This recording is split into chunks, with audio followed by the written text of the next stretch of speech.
नमस्कार दोस्तों, आपका स्वागत है यूपी मेंटर में। आज हम पढ़ेंगे यूपी टेट के लिए ईवीएस के 50 वन लाइनर इम्पोर्टेंट क्वेश्चंस। तो चलिए शुरू करते हैं। महत्वपूर्ण संस्थान। राष्ट्रीय पर्यावरण अभियांत्रिकी शोध संस्थान नीरी कहाँ स्थापित है? तो वो है इसका उत्तर है नागपुर। 1958 में स्थापित किया गया था। कहाँ पर है? तो नीरी नागपुर में है और 1959 में स्थापित किया गया था। अगला क्वेश्चन देखते हैं। Indian institute of ecology and environment कहाँ है? तो इसका मुख्यालय नई दिल्ली में। चलिए अगला क्वेश्चन देखते हैं। पारिस्थितिकी विज्ञान केंद्र कहाँ स्थित है? तो ये है बेंगलोर में। चलिए और देखते हैं आगे। महत्वपूर्ण संस्थान। केंद्रीय पक्षी अनुसंधान संस्थान कहाँ स्थित है? वो इज्जत नगर बरेली में है। वन्यजीव सर्वेक्षण संस्थान कहाँ है? तो देहरादून में है। बॉम्बे नेचुरल हिस्ट्री सोसाइटी, जिसे अभिलेखागार कहा जाता है, वो कहाँ है? मुंबई में। वन अनुसंधान केंद्र कहाँ है? भोपाल में। ठीक है, चलिए आगे देखते हैं। पर्यावरण संरक्षण वन नीतियों का अंतर। भारत की पहली वन नीति का नाम क्या है? राष्ट्रीय वन नीति 1894 में आई है, जो कि राष्ट्रीय वन नीति 1894। आज़ाद भारत की पहली वन नीति कब आई है? तो वो आई है राष्ट्रीय वन नीति 1952 में। इस नीति ने 33% वन लगाने की सिफारिश की थी। ठीक है, किसने? भारतीय वन नीति 1952 ने 33% वन लगाने की सिफारिश की थी। पर्यावरण संतुलन के संरक्षण से कौन संबंधित है? तो वन नीति, पर्यावरण सुरक्षा अधिनियम 1986, औद्योगिक नीति और शिक्षा नीति, सभी चारों पर्यावरण संतुलन के संरक्षण से संबंधित हैं। ठीक है, कौन कौन सी? वन नीति, पर्यावरण सुरक्षा अधिनियम 1986, औद्योगिक नीति और शिक्षा नीति। चलिए आगे बढ़ते हैं। अब देखते हैं पारिस्थितिकी तंत्र, इकोसिस्टम। तो पारिस्थितिक तंत्र के विषय में सही कथन क्या है? यह बंद तंत्र है? नहीं, यह एक खुला तंत्र है। तो पारिस्थितिक तंत्र कैसा है? एक ओपन सिस्टम है, खुला सिस्टम है। ठीक है। पारिस्थितिक तंत्र का निर्माण कैसे होता है? जहाँ जैविक और अजैविक घटक आपस में क्रिया करते हैं, इससे पारिस्थितिक तंत्र का निर्माण हो जाता है। चलिए आगे देखते हैं। क्या पारिस्थितिक तंत्र की स्वयं की उत्पादकता होती है? हाँ, इसमें हमेशा नए जीवों का आवागमन होता रहता है। ठीक है, चलिए आगे बढ़ते हैं। अपघटक और उनका कार्य देख लेते हैं। पारिस्थितिक तंत्र में अपघटक जीव कौन है? तो सूक्ष्म जीव, कवक और जीवाणु कौन से अपघटक के अंतर्गत आते हैं? अपघटक रासायनिक अभिक्रिया करके अंतिम उत्पाद क्या बनाते हैं?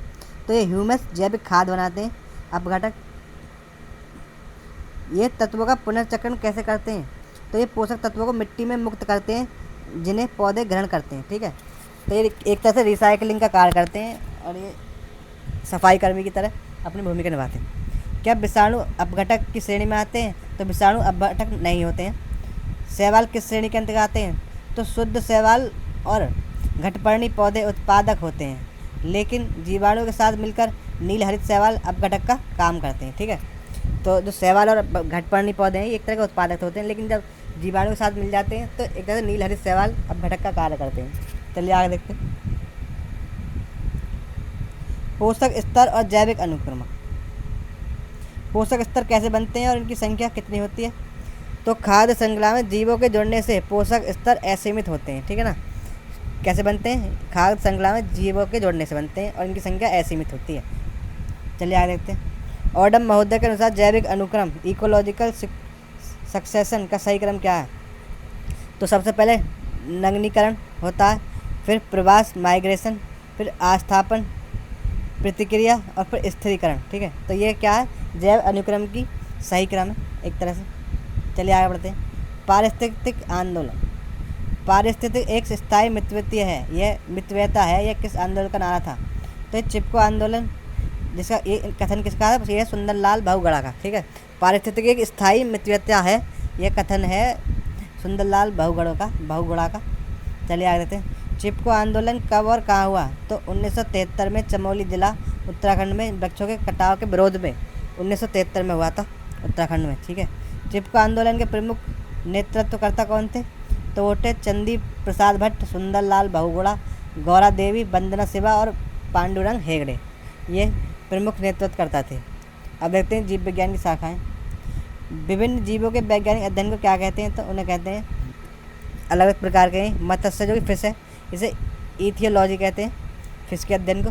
कीट के अध्ययन को कहते हैं एंटोमोलॉजी। परजीवी के अध्ययन को कहते हैं पैरासिटोलॉजी। मोलस्का के अध्ययन को मोलस्कोलॉजी। ठीक है, तो ये प्रमुख क्वेश्चन है। चलिए आगे बढ़ते हैं। जीव विज्ञान के मूल तथ्य। पृथ्वी पर सबसे पुराना जीव कौन सा है? तो नील हरित शैवाल, जो समुद्रों में सर्वाधिक पाए जाते हैं और सर्वाधिक प्रशांत महासागर में पाए जाते हैं। सबसे पुराने जीव है नील हरित शैवाल। ठीक है। आधारभूत समानताओं वाले जीवधारी का समूह क्या कहलाता है? तो वह जाति स्पीसीज और जाति के प्रकारों को प्रजाति कहते हैं। ग्राम पॉजिटिव एवं ग्राम नेगेटिव बैक्टीरिया में अंतर्गम का कारण क्या है? तो कोशिका दीवार का, सेल वॉल का, इनकी आंतरिक संरचना समान होती है, बाह्य भिन्न होती है। ठीक है ना, कि आंतरिक संरचना तो समान होती है और बाह्य संरचना भिन्न होती है। चलिए आगे देखते हैं। जंतु जीव एम्फीबिया जीव कौन से होते हैं? एम्फीबियन तो वो होते हैं जल और थल दोनों में रह सकने वाले, जैसे कि मेंढक, उभयचर कहते हैं। किस जंतु में खुर नहीं पाए जाते? तो गीदड़, हिरन, जेबरा, घोड़ा आदि में खुर नहीं पाए जाते। नीलगाय किस कुल की प्रजाति की है? तो यह हिरण कुल की एक विशाल प्रजाति है। ठीक है ना, किसकी है? हिरण कुल की है। चींटी काटते समय शरीर में कौन सा अम्ल अपेक्षित करती है? तो चींटी फॉर्मिक अम्ल, यह एक कार्बनिक यौगिक होता है एक तरह का। ठीक है, फॉर्मिक अम्ल छोड़ती है चींटी शरीर में। अगला क्वेश्चन देखते हैं। पादप जगत त्वरित प्रश्नोत्तर। पौधे के किस भाग से हल्दी प्राप्त होती है? तो तने से होती है। और आलू भी हम तनाई खाते हैं, आलू का, प्याज का भी, लहसुन का भी, अदरक का भी, ये सब तने के प्रमुख उदाहरण हैं। ठीक है। चट्टान पर उगने वाले पादप तो इन्हें सैलोभित कहते हैं, लिथोफाइट। ठीक है, लिथोफाइट। और समुद्र और मरुस्थल में उगने वाले मरुद्भिद कहलाते हैं और दलदल में उगने वाले लवणोभिद कहलाते हैं। ठीक है। अब देखते हैं घटपर्णी पिचर प्लांट कहाँ पाया जाता है? तो ये भारत में मेघालय में, जहाँ मृदा में नाइट्रोजन की कमी होती है। यह एक उत्पादक होता है। ठीक है, क्या होता है? इनमें नाइट्रोजन की कमी होती है, इसलिए ये पौधों का भक्षण करते हैं। पौधे जो है कीटों का भक्षण करते हैं। ठीक है, चलिए आगे बढ़ते हैं। भारतीय संविधान प्रस्तावना में समाजवादी शब्द के संशोधन द्वारा जोड़ा गया? तो वह 42वां संविधान संशोधन 1976 द्वारा। 42वां संशोधन में प्रस्तावना में कुल कौन से 3 शब्द जोड़े गए?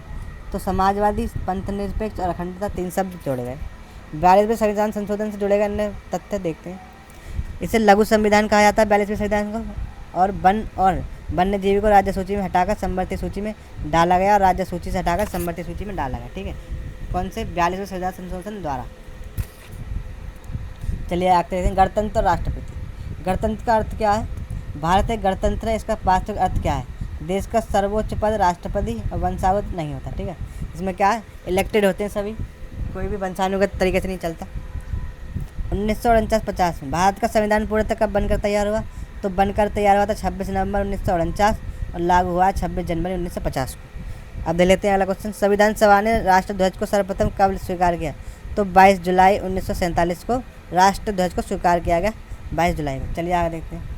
सिक्किम राज्य महत्वपूर्ण संशोधन। सिक्किम राज्य तो सिक्किम को भारत का संयुक्त राज्य कब बनाया गया? तो 35वां संविधान संशोधन 1974 में बनाया गया, जबकि सिक्किम को भारत का 22वां पूर्ण राज्य 36वां संविधान संशोधन 1975 में बनाया गया। अब देखते हैं आगे। नागरिकता और समानता का अधिकार।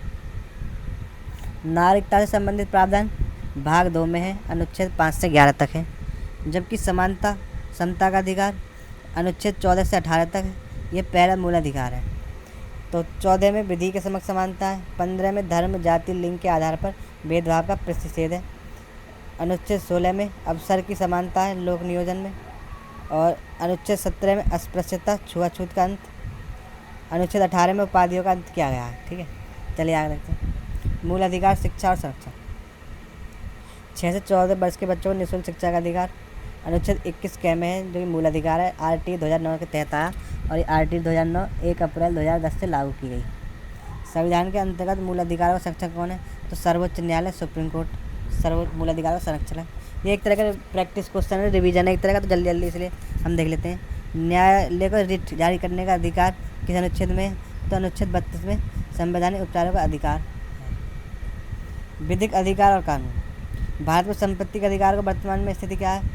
तो यह अब केवल एक विधिक कानूनी अधिकार रह गया है, जिसे 44वें संविधान संशोधन 1978 द्वारा मूल अधिकारों से हटाकर भाग 12 में रखा गया था। चलो अगला देखते हैं क्वेश्चन। बंधुआ मजदूर उन्मूलन अधिनियम संसद ने कब लागू किया? तो 1976 में बंधुआ मजदूर उन्मूलन अधिनियम संसद से लागू किया है। तटीय बिंदु। भारत का वह स्थान जहाँ बंगाल की खाड़ी, अरब सागर और हिंद महासागर मिलते हैं, तो वह कन्याकुमारी जो कि तमिलनाडु में है। यह राज्य इन तीनों जल निकायों के साथ सीमा साझा करता है। देखो, अरब सागर, बंगाल की खाड़ी और हिंद महासागर तीनों मिलते हैं यहाँ पे। ठीक है, चलिए अगला क्वेश्चन पढ़ते हैं। भूगोल।